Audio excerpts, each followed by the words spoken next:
ಕೇರಳಂನ 140 ವಿಧಾನಸಭಾ ಕ್ಷೇತ್ರಗಳ ಮತ ಎಣಿಕೆ ಪ್ರಕ್ರಿಯೆ ಬಿರುಸಿನಿಂದ ಸಾಗಿದ್ದು ಕಾಂಗ್ರೆಸ್ ನೇತೃತ್ವದ ಯುಡಿಎಫ್ ಮೈತ್ರಿಕೂಟ ಬಹುಮತದತ್ತ ದಾಪುಗಾಲು ಹಾಕಿದೆ.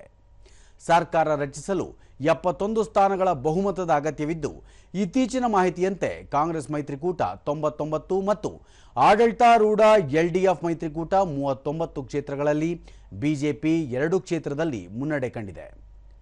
ಮುಖ್ಯಮಂತ್ರಿ ಹಾಗೂ ಸಿಪಿಎಂ ಮುಖಂಡ ಪಿಣರಾಯಿ ವಿಜಯನ್ ಧರ್ಮದಂ ಕ್ಷೇತ್ರದಲ್ಲಿ ಹಿನ್ನಡೆ ಕಂಡಿದ್ದಾರೆ.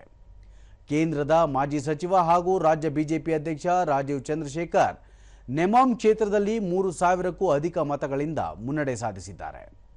ಮಧ್ಯಾಹ್ನದ ವೇಳೆಗೆ ಸ್ಪಷ್ಟ ಚಿತ್ರಣ ದೊರೆಯುವ ನಿರೀಕ್ಷೆ ಇದ್ದು ಬಿಗಿ ಪೊಲೀಸ್ ಬಂದೋಬಸ್ತ್ ನಡುವೆ ಎಣಿಕೆ ಕೇಂದ್ರಗಳಲ್ಲಿ ಪ್ರಕ್ರಿಯೆ ಮುಂದುವರೆದಿದೆ.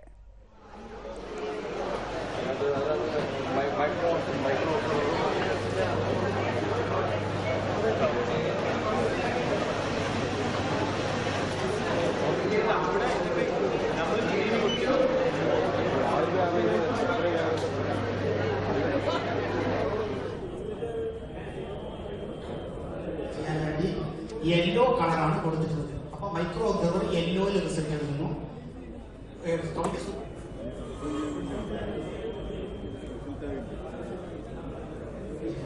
പിങ്കും നിങ്ങൾ അതുപോലെ നോക്കി എഴുതിയിട്ട്